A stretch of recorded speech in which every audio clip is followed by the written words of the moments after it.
All right, benchmark psoas muscle, and this is also your hip flexor. I'm going to do this a little bit different today and show you some of these things as I'm talking about them because I think it can be really powerful when you actually see what the muscle is look like, what bone it is attaching to, and things of that nature. And basically what we're going to go through are just some really important things for you to keep in mind about your hip flexor muscle. I'm going to go through why stretching it is not always a great idea and why it may be feeling tight in the first place. All right, so what you are looking at here is your beautiful psoas muscle. In case you've never actually seen sort of what the muscle, how it looks inside of your body and the attachments, this is it right here. So what you see highlighted in yellow is the psoas muscle. And I want you to take a look at kind of how long the muscle is, that it goes all the way from this kind of L1, so the start of the lumbar vertebrae,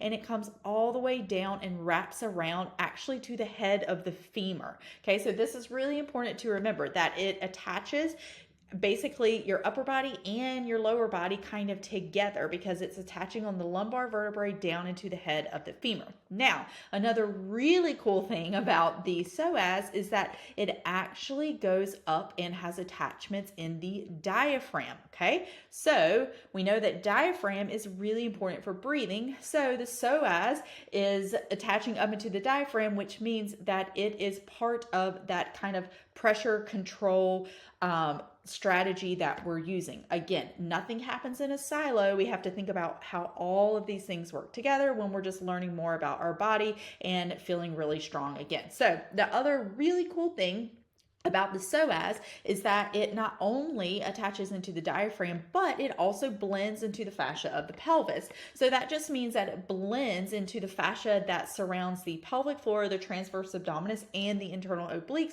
which I think is super, super cool. So you've got one muscle that's kind of doing all of that. Now, the psoas also, as you can see right here, this is your femur, okay, and it is attaching into the pelvis right here. So this is the head of your femur into the acetabulum or the socket in your pelvis. And now the psoas helps to push back the femur in the socket. So it kind of helps to stabilize the head of the femur in the socket. So you can see right here how it's kind of overlying on the head of the femur. And that is something really important that we want to remember when we're going forward and kind of talking about a few different scenarios as far as your psoas. Okay, so the really important takeaway from just this part of basically where is my psoas, where is my hip flexor, what does it do, is that the hip flexor goes from the lumbar spine all the way attaching into the head of the femur. So it has a lot of pull. And we can see that as it is attaching, it has a tendency to really kind of pull more so on that L1 to L3, okay? So at that L1 to L3 attachment, it tends to extend the spine more. So by extend, it means instead of your spine being more parallel, it's going to extend it in this way. And this is really common in pregnancy and postpartum because of the kind of forward gravity pull on the pelvis and all of the other biomechanical changes that our body is having to go through. But that is one of the reasons that during pregnancy and postpartum, we tend to see a little bit of this higher hinge point, and that just means that your kind of lordosis in your spine is a little bit higher versus lower. So normally you can see kind of like in this model right here where there's just this slight curve right around this kind of like L3 or so area. But in pregnancy and postpartum, and I'm sure some of you have noticed this on yourself, it tends to get a little bit higher. So it will be a little bit flatter here and then a little more extended right here. And that can be due to the pull of the psoas right there.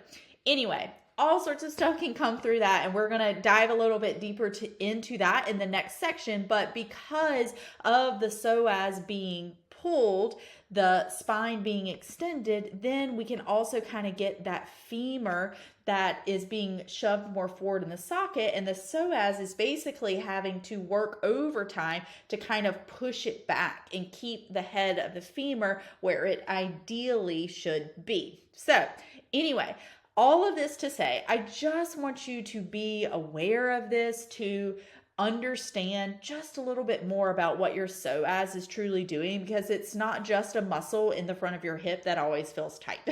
I promise that there is so much more to it, so much more. And we're going to dive into a lot more things that are very practical for you, but this is just giving you some knowledge. Okay. So I want you to remember that your psoas is really important in, number one, a vertical stabilizer of your spine. It also stabilizes your lumbar spine, and it helps to keep the head of the femur seated in the socket. So 3 really important jobs that all kind of get tested to the max during pregnancy. And it's just important to recognize that, hey, there are some things here that really we might want to keep in mind postpartum so that we're just feeling really good. All right, so in the next part of this, I'm going to go through a little bit more about your psoas, femur, and glutes and how those all play together.